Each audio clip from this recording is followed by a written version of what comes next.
বলাকা lodge. এই বলাকা লজের সামনে পুরো দোকানপাট এখানে রয়েছে, পুরো বাজার, এখানে সব কিছু পাওয়া যাবে। সুতরাং এখানে খাবার দাবারের কোনো সমস্যা নেই, টিফিন থেকে শুরু করে লাঞ্চ থেকে শুরু করে ডিনার অবধি সব কিছুই পাওয়া যাবে এই বলাকা লজের সামনে। বিকেলে আবার একটু বেরোলাম, বিকেল না সন্ধে হয়ে গেছে, এখন 5টা বাজে।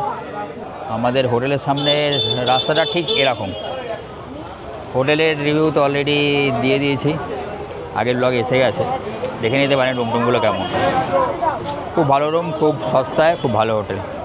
আর সামনেটা ঠিক এরকম, সন্ধেবেলা একদম জমজমাট জায়গায়।